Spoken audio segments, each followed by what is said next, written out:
Nous sommes le 26 décembre 2024, peuple d'Afrique, recevez nos salutations comme toujours. Aujourd'hui, nous avons jugé nécessaire de parler de ces sujets des bases militaires françaises parce que les pays de l'Est, le collège des chefs d'État de l'Est en a parlé. Le collège en a parlé. Le communiqué a été signé, son Excellence le président Assimi Goïta. C'est lors du communiqué en réponse au communiqué farfelu du sommet du 15 décembre 2024 de la CEDEAO. Et dans le communiqué, peut-être c'est le point qui a échappé beaucoup aux gens, mais nous sommes très attentifs parce que nous devons surveiller de très près les mouvements de ces troupes coloniales, de ces troupes néocolonialistes, de ces troupes impérialistes qui sont là en réalité comme des outils de pression contre des chefs d'État africains qui sont récalcitrants ou qui sont hésitants. Dans ce communiqué, le collège des chefs d'État de l'AES, sans doute quand les chefs d'État s'expriment, c'est à base des services de renseignement, c'est-à-dire des différents renseignements qui ont été partagés par les uns et les autres, Mali, Burkina, Niger. Donc les trois pays ont réellement travaillé, les services de renseignement, et parce que nous savons que les services de renseignement relèvent directement de la présidence. Et le communiqué publié, on dit bien sûr dans le communiqué que les fameux retraits des troupes françaises des pays africains, les retraits des bases, que c'est une manœuvre de tromperie. C'est pas moi qui l'ai dit. C'est le collège des chefs d'État de l'AES qui l'a dit haut et fort. Donc c'est une manœuvre de tromperie, en ce sens que on dit qu'ils aident tant de bases ou pas, cela revient au même résultat. C'est-à-dire qu'ils font semblant de réduire au maximum leurs effectifs, garder quelques formateurs et autres, et d'après nos informations, ils vont rester campés au niveau de l'aéroport d'un pays voisin. Quelques-uns vont rester et puis ils auront quelques formateurs instructeurs. Mais c'est le même résultat. Parce qu'en fait, ça serait toujours leur armée. Des militaires qui vont rester sur place, même si c'est un seul. Il ne va pas rester en tant que mercenaire, mais il reste au nom de l'armée, au nom de l'état-major de son pays. Donc il a le même rôle que tout ce monde. Donc c'est une manœuvre de tromperie. Et dans le communiqué, les pays de l'Est ont précisé que même en se retirant, en fermant certaines bases, ils ont d'abord fait des dispatchings. Quelques hommes au niveau du Nigeria, au niveau de certaines frontières. C'est pourquoi on dit qu'il y a 3 endroits qu'ils ont choisis comme alternative. Le premier point, c'est quoi? C'est qu'ils ont laissé beaucoup de regroupements terroristes au niveau du bassin du lac Tchad. Et nous nous souvenons de l'attaque de l'île de Bakram au Tchad contre les FDS du Tchad. Deuxième chose, qu'ils ont regroupé certains terroristes au niveau du Sahel. Et nous profitons pour dire qu'un chef important qui recelait, qui faisait des recels, il avait à sa disposition plus de 3000 têtes, 3000 bétails. Il a été neutralisé, il a été arrêté par les forces armées du Mali. Maintenant, on ne neutralise pas beaucoup, on fait arrêter et il parle. Et depuis qu'on a mis la main sur le gros poisson, vous avez vu comment les opérations continuent. Il y a d'autres chefs qui ont fait reddition, 2 qui sont rendus. Mais il y a aussi ces grands financiers qui viennent d'être arrêtés. Lui qui prenait les troupeaux des terroristes, c'est-à-dire qu'ils s'arrachaient aux populations et puis ils revendaient. On a mis la main sur lui. Et je suis convaincu, j'en suis très convaincu, tout ça c'est grâce aux gros poissons qu'on a fait arrêter dans les environs de Ménaka. De l'autre côté, troisième chose que les troupes coloniales ont fait en quittant, c'est de loger des terroristes dans beaucoup de zones frontières. On a cité la zone frontalière Nigeria, et ça coïncide très bien avec le communiqué du Niger qui a convoqué les chargés d'affaires de l'ambassade du Nigeria au Niger. Donc à ce niveau, il y a bel et bien des troupes, certains militaires néocolonialistes. Donc les pays de l'Est en ont parlé dans le communiqué.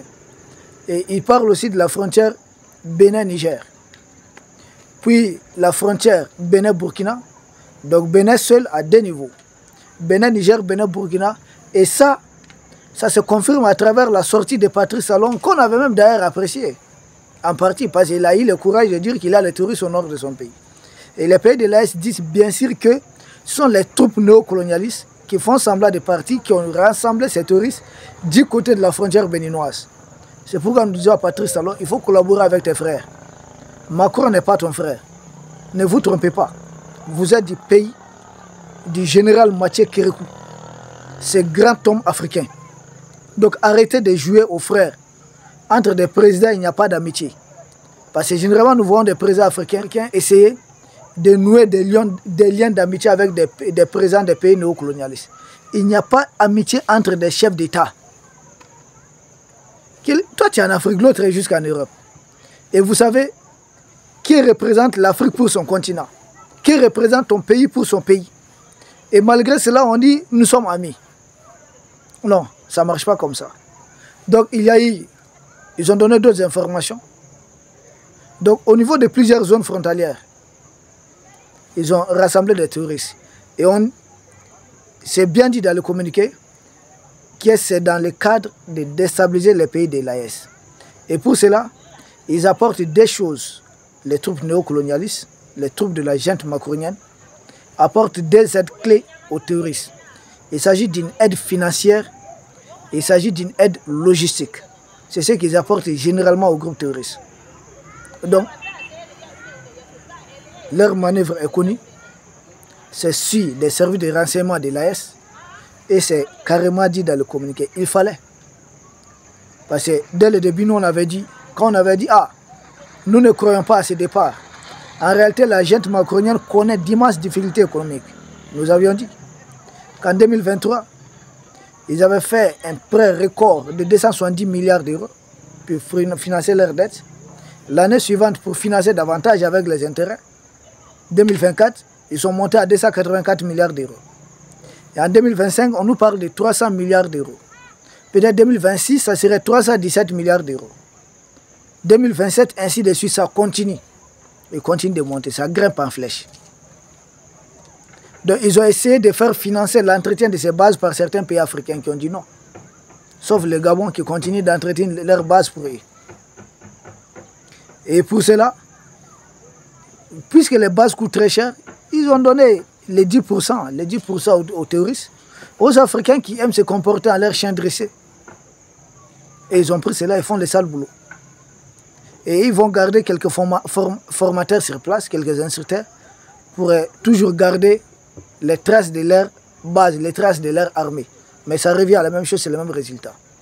Donc, conclusion, les pays de l'AES, le communiqué là, c'est très plausible. C'est bel et bien une manœuvre de tromperie. Ils font semblant. Parce que dans ça, le résultat, c'est quoi? Ils vont essayer de redorer leur blason.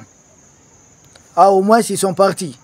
Donc, leurs vassaux ne seront plus suffisamment attaqués pour avoir hébergé, continuer d'héberger des bases néocolonialistes qui n'ont aucun intérêt d'être présents. Aucun intérêt, c'est-à-dire leur présence n'a aucun intérêt pour les Africains. Au contraire, c'est contre les Africains. Un seul pays qui continue de nous imprimer ses francs coloniaux, qui continue d'entretenir des bases militaires, qui continue de parler au nom de certains pays africains au niveau des Nations Unies, qui continue jusqu'à dans certains pays, leurs entreprises ne payent pas de taxes là-bas. Parce qu'ils ont le fameux accord de traité de double imposition. C'est-à-dire qu'ils ne vont pas payer, les entreprises ne payent pas de taxes en Afrique, mais vont payer les taxes là-bas chez eux. Pourtant, les entreprises là exercent ici en Afrique. Moi, je dis souvent, certains dirigeants africains sont tombés bas. Souvent, certains dirigeants africains sont tombés réellement très bas. Très, très bas. Dans le gouffre même. Comment on peut être aveugle à ce point? Comment? Le peuple d'Afrique, c'est de cela qu'on voulait parler. C'est de cela qu'il est question. Vous savez, comme j'aime souvent être dans la nature, c'est vrai, quelques maisons derrière. Il commence à faire, c'est le crépuscule. Nous avions en tout cas attendu ce communiqué des pays de l'Est pour nous départager entre analystes. Et finalement, le communiqué est arrivé. Quand nous parlons souvent, ça trouve qu'on a cherché ça auprès des sources très sûres. Merci pour ces bulletins quotidiens. Et tant que la guerre de communication bat son plein, presque chaque jour, nous serons là avec l'information que nous trouvons au top, c'est-à-dire au sommet de l'actualité. Nous serons là pour essayer d'en parler, de décrypter. Et comme toujours, je serai toujours de prendre vos points de vue dans les commentaires.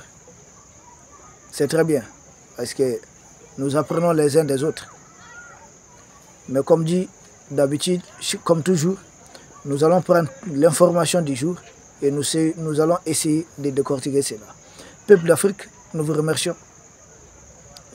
Chaque jour qui passe est une chance. Restons optimistes. Nous avons un bon chemin devant nous et c'est déjà très bon. Le seul fait de pouvoir faire de l'Est un seul théâtre d'opération où ils ne pourront plus attaquer, c'est déjà bravo. Le reste, c'est à venir. Nous allons gagner. Ça déjà, c'est un bon début de stabilisation. Ce qui compte, c'est de stabiliser les institutions. Et il y a beaucoup de projets de développement en cours. Nous avons parlé de l'or, nous avons parlé de l'uranium. Nous reviendrons avec d'autres projets de développement. Nous allons sans doute très bientôt parler d'autres projets de développement.